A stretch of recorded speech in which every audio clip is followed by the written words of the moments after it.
नमस्कार, मैं doctor Anita Tamboli, associate professor department of sociology, government arts girls college, Kota. बच्चों, आज हम देखेंगे कि हाइपोथेसिस प्राकल्पना क्या होती है। जब हम कोई भी अनुसंधान या सर्वे करते हैं, रिसर्च करते हैं, तो सबसे पहला जो स्टेप आता है वो होता है कि प्रॉब्लम का सिलेक्शन करना, कि हम कोई भी विषय लेकर कोई भी समस्या का चुनाव करके हम उसका अध्ययन करते हैं, रिसर्च करते हैं। लेकिन प्राकल्पना इसका अनुसंधान का दूसरा चरण होता है कि प्राकल्पना के बिना हम अनुसंधान हमारा आगे नहीं बढ़ता है। तो समस्या का चुनाव करने के बाद नेक्स्ट स्टेप हमारा अनुसंधान का आता है प्राकल्पना। तो आज हम देखेंगे कि प्राकल्पना क्या होती है। प्राकल्पना जैसा कि नाम से स्पष्ट है, कल्पना करना है ना। आप लोग इस शब्द से परिचित है, कल्पना शब्द से, कि हम हर चीज की कल्पना करते हैं कि वो चीज ऐसी होगी, वो वस्तु ऐसी होगी, वो व्यक्ति ऐसा होगा। यानी हम उसके बारे में कुछ इमेजिन करते हैं, उसके बारे में चिंतन करते हैं, तो हम उसको कल्पना कहते हैं। और जब हम शोध के बारे में उस चीज की कल्पना करते हैं तो उसको हम परिकल्पना कहते हैं, हाइपोथेसिस। तो हाइपोथेसिस क्या है? जैसे अभी मैंने आपको बताया कि जब हम कोई शोध रिसर्च करते हैं, सर्वे करते हैं, तो हम पहले कोई ना कोई उसकी समस्या विषय लेते हैं, विषय का चुनाव करते हैं।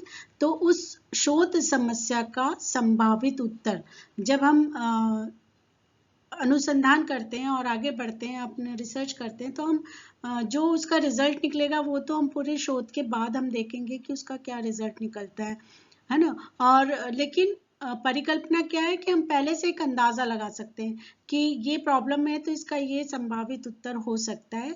हम जब पूरा रिसर्च करेंगे तो हो सकता है कि हमारा रिजल्ट इस प्रकार का हो। जैसे कि हम एक समस्या ले लेते हैं कि छोटी उम्र में बच्चे काम करने क्यों जाते हैं, जिसको कि हम बाल श्रमिक कहते हैं। तो बाल श्रमिक क्यों बनते हैं, क्यों छोटी सी उम्र में वो काम करने जाते हैं। तो ये हमारा जो रिसर्च सर्वे का एक टॉपिक हो गया, समस्या हमने ले ली कि बाल श्रमिक क्यों बनते हैं, क्यों, उनकी क्या प्रॉब्लम्स हैं, तो वो क्यों श्रमिक बनते हैं। तो हम सर्वे करेंगे, उन लोगों के पास जाके क्वेश्चंस पूछेंगे, पूरा हमारा सर्वे होगा। उसके बाद जो रिजल्ट निकलेगा वो तो हमारा बाद में पता चलेगा कि वो क्यों बाल श्रमिक बनते हैं, क्यों छोटी उम्र में काम करने जाते हैं। लेकिन हम पहले से ही एक अंदाजा लगा लेते हैं कि हो सकता है कि वो गरीबी के कारण बाल श्रम बन रहे हो, काम करने जा रहे हो, परिवार की वजह से, परिवार वो उनको भेज रहा है काम के लिए, तो वो काम के लिए जा रहे हैं। तो हम इस तरह से 2-3 इसका संभावित उत्तर हम पहले से ही देख लेते हैं और उसके बाद हम आगे अपना रिसर्च वर्क करते हैं। तो इस तरह से हम परिकल्पना क्या है, शोध समस्या का संभावित उत्तर। जैसे हम आगे देखें कि यह चिंतन जो अनुसंधान से पूर्व किया जाता है, यानी पहले से ही कर लिया जाता है, उसे हम परिकल्पना या उपकल्पना या हाइपोथेसिस कहते हैं। इसको उपकल्पना भी कहते हैं और परिकल्पना भी कहते हैं।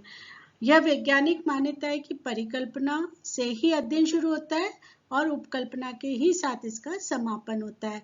इसका मतलब क्या हुआ कि जब हम शुरू करते हैं अनुसंधान, तब हम पहले से ही उसका एक संभावित उत्तर लगा लेते हैं कि इसका ये रिजल्ट निकलेगा, और फिर हमारा पूरा अनुसंधान उसी डायरेक्शन में चलता है। और जब पूरा हमारा रिजल्ट, पूरा सर्वे हो जाता है, तब हम इस उपकल्पना को या प्राकल्पना का हम परीक्षण करते हैं कि हमारी प्राकल्पना सही निकली, हाइपोथेसिस, या गलत निकली। दोनों ही रिजल्ट में हमें नई जानकारी मिलेगी, सही तथ्य पता चलेगा कि परिकल्पना अगर सही निकलती है तो उसका वही कारण रहेगा, और अगर ये गलत निकलती है तो जो सही रिजल्ट निकल के आया है उससे दोनों में ही हमारे ज्ञान की वृद्धि होती है। अब हम देखें कि शोधकर्ता के हाथ में परिकल्पना एक ऐसा साधन है जो शोध का दिशा निर्धारक व प्रणेता है। यानी जब हम कोई अनुसंधान करने जाते हैं, सर्वे करने जाते हैं, तो ये परिकल्पना हमारी हाइपोथेसिस हमारा डायरेक्शन करती है, हमें डायरेक्ट करती है कि हमें अपने रिसर्च में किस डायरेक्शन में जाना है, किन डाटास को कलेक्ट करना है, किस तरह से हमें इसका अध्ययन करना है। तो ये हमारे लिए एक दिशा निर्धारक का काम करती है। अब हम देखें परिकल्पना शब्द, अगर हम इसका शाब्दिक अर्थ देखें तो परि प्लस कल्पना, कल्पना मैंने आपको बताया कि किसी भी चीज़ के बारे में इमेजिन करना, पहले से उसके बारे में सोच लेना कि ये चीज़ ऐसी होगी। तो परी का मतलब होता है, दो मतलब निकलते हैं। एक तो हमारे चारों ओर, इसका मतलब होता है कि हमारे चारों ओर, परी मतलब पूर्व।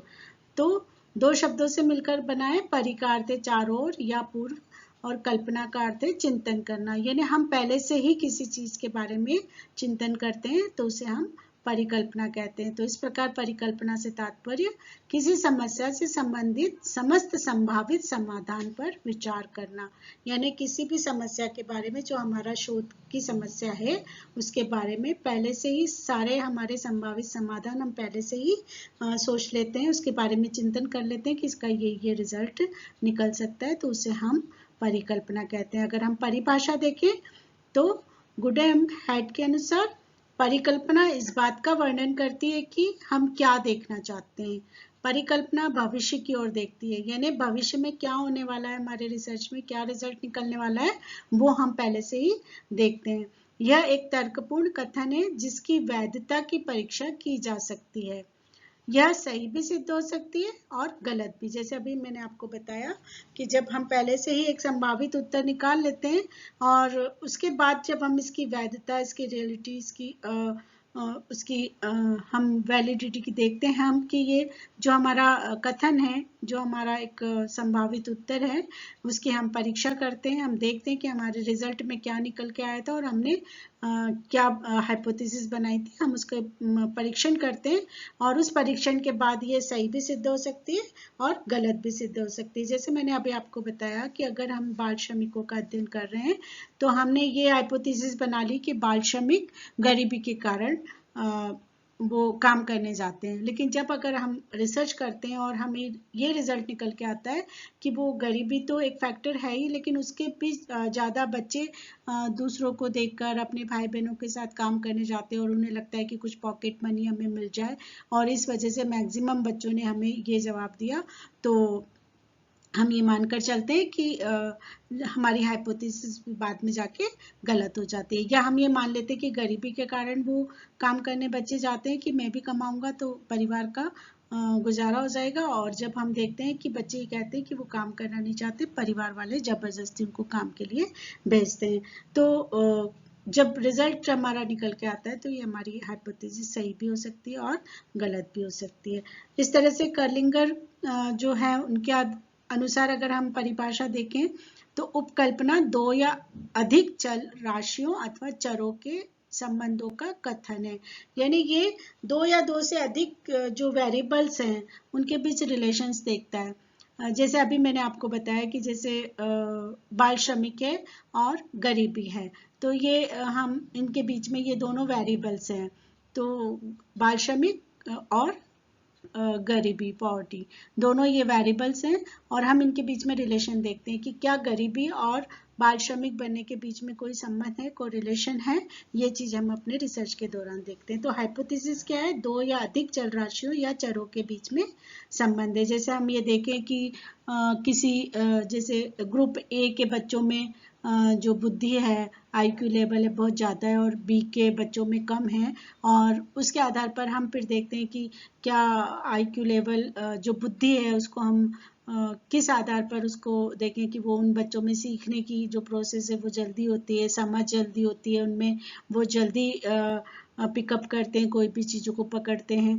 तो इस तरह से हम देखें तो ये सारे वेरिएबल्स हैं और इनके बीच में क्या रिलेशन है, तो इस आधार पर हम फिर उनका रिसर्च करते हैं और फिर देखते हैं कि जो हमने हाइपोथेसिस बनाई थी कि भाई जिनका आईक्यू लेवल ज़्यादा है वो बहुत जल्दी सीखते हैं, या और जब हम रिजल्ट के दौरान देखते हैं कि नहीं ऐसा नहीं है, अदर दूसरे फैक्टर्स वेरिएबल्स भी काम करते हैं, तो हमारी हाइपोथेसिस सही भी निकल सकती है और गलत भी निकल सकती है। आगे हम देखें कि एक अच्छी या कार्यवाहक उपकल्पना की विशेषता क्या है, कि जब भी हम उपकल्पना या हाइपोथेसिस बनाते हैं तो जो हमारा रिसर्चर है, अनुसंधान करता है, उसको इन बहुत सारी चीज़ों को ध्यान में रखना होता है कि हमें उपकल्पना इस तरह से बनानी चाहिए कि उसकी कुछ ऐसी विशेषता हो जिसको कि हम आगे हमारा रिसर्च बिल्कुल सही डायरेक्शन में चलें और हम अननेसेसरी उसमें भटकाव की स्थिति पैदा नहीं हो और हमारा साइंटिफिक रिजल्ट निकल के आए। तो उसके लिए एक अच्छी उपकल्पना की क्या विशेषता होनी चाहिए, ये अनुसंधानकर्ता को ध्यान में रखना होगा। तो इसकी कुछ विशेषताएं हैं, जैसे पहले हम देखें अवधारणात्मक स्पष्टता, कंसेप्चुअल क्लैरिटी। इसका मतलब होता है कि जो भी हमने विषय लिया है, जो भी हमने प्रॉब्लम ली है रिसर्च के लिए, तो उसके अकॉर्डिंग जो हम हाइपोथेसिस बना रहे हैं, तो जो भी हाइपोथेसिस बना रहे हैं उसकी कंसेप्ट बिल्कुल क्लियर होनी चाहिए कि हम क्या उसके बारे में देखना चाह रहे हैं। जैसे मैंने अभी आपको बताया कि हम हाइपोथेसिस अगर हमने बनाई कि बुद्धि और सीखने की प्रक्रिया, तो हम उसको किस तरह से, उसको बिल्कुल हमें क्लियर करना होगा कि हमारी जो कंसेप्ट है हम उसको किस रूप में ले रहे हैं और बुद्धि का मतलब क्या है और सीखने की प्रक्रिया का मतलब क्या है और उन दोनों के बीच में हम किस प्रकार का संबंध देख रहे हैं। तो बिल्कुल स्पष्टता होनी चाहिए जो हमारी कंसेप्ट हमने ली है हाइपोथेसिस के अंदर, तो अवधारणात्मक स्पष्टता होनी चाहिए। दूसरी विशिष्टता और यथार्थता, यानी स्पेसिफिक होनी चाहिए जो भी हमारी हाइपोथेसिस है। यानी ऐसा नहीं है कि जो हमने हाइपोथेसिस ली है वो एक कॉमन शब्द के रूप में यूज हो रहा हो और हम उसको बिल्कुल भी उसका मीनिंग नहीं निकाल पा रहे हैं। तो ये किसी एक पर्टिकुलर विशिष्टता, एक उससे रिलेटेड होनी चाहिए कि हम उसको अलग प्रकार से उसको समझ सकें। तो ये विशिष्टता और यथार्थता इसकी दूसरी विशेषता है। आनुभविक संदर्भ, एम्पिरिकल रेफरेंट, हम ये देखें कि इसका मतलब होता है कि हमारा जो उपकल्पना है, हाइपोथेसिस है, उसको हमारे अनुभव के आधार पर हम ये देखें कि उसको हम किस तरह से उसका परीक्षण निरीक्षण हम कर सकते हैं और वो हमारे लिए कितनी यूजफुल है। तो इस तरह से हमें उसके बारे में जानकारी लेनी होगी। फिर है सरलता, सिंप्लिसिटी, यानी सरलता इसकी एक विशेषता है कि हमें बहुत कॉम्प्लिकेटेड हाइपोथेसिस नहीं बनानी चाहिए, जटिल हाइपोथेसिस नहीं बनानी चाहिए जिसके बारे में हम उसका जो दूसरे लोग अगर देखें या हम खुद ही कंफ्यूज हो जाएं कि हम इसके बारे में क्या जानना चाह रहे हैं। तो ये बिल्कुल सरल होनी चाहिए ताकि उसका मीनिंग बिल्कुल स्पष्ट हमें नजर आए कि हम क्या उसके बारे में जानना चाहते हैं, क्या करना चाहते हैं, और इतनी सरल भी नहीं हो कि उसका वो मीनिंगलेस ही हो जाए। तो इस चीज का हमें ध्यान रखना होगा। उपलब्ध प्रविधियों से संबंधित, रिलेटेड टू अवेलेबल टेक्निक्स, यानी हम जब हाइपोथेसिस बना रहे होते हैं तो हमें इस बात का, अनुसंधानकर्ता को इस बात का ध्यान रखना होता है कि जो भी हाइपोथेसिस वो बना रहा है वो उपलब्ध प्रविधियों से संबंधित होनी चाहिए। यानी उसके लिए उसको पता होना चाहिए कि जब हाइपोथेसिस का हम परीक्षण निरीक्षण करेंगे तो उससे रिलेटेड जो टेक्निक्स हैं उपलब्ध हैं या नहीं, हम उसका निरीक्षण परीक्षण कर सकते हैं या नहीं कर सकते। अगर उसके लिए उपलब्ध प्रविधियां, टेक्निक्स नहीं होगी तो हम उसका निरीक्षण नहीं कर सकते और ऐसी उपकल्पना हमारी यूजलेस हो जाएगी। फिर हम देखें कि सिद्धांतों से संबंधित होनी चाहिए, यानी कोई भी उपकल्पना केवल हम ऐसे ही हवा में नहीं बनानी चाहिए, हमें उससे रिलेटेड पहले जितने भी सिद्धांत बने हैं उनको हमें देखना चाहिए, उन सिद्धांतों से संबंधित होनी चाहिए ताकि हम उसका निरीक्षण परीक्षण कर सकें। तो इस तरह से हम देखें कि एक अच्छी उपकल्पना, प्राकल्पना बनाते समय बहुत सारी हमें बातें ध्यान रखनी चाहिए कि हमें उसकी कंसेप्ट को क्लियर करना होगा कि हम उस जो भी शब्द हमने यूज किए हैं उसका पर्टिकुलर मीनिंग क्या ले रहे हैं, हम उसको, उसका क्या मतलब है, क्योंकि एक ही शब्द के कई अर्थ निकल के आते हैं। तो हमें जिसकी कंसेप्ट को बिल्कुल स्पष्टता होनी चाहिए, वो विशिष्टता उसमें होनी चाहिए, यानी कॉमन नहीं होनी चाहिए कि उसका हम जो व्यक्ति जो भी सोचे उसको किसी भी अर्थ में उसका मतलब निकाल ले। तो विशिष्टता होनी चाहिए। अनुभाविक संदर्भ, इसके अंदर हमें देखना होगा। सरलता होनी चाहिए, बहुत कॉम्प्लिकेटेड हाइपोथेसिस नहीं हो और इतनी सरल भी नहीं हो कि वो मीनिंगलेस हो जाए।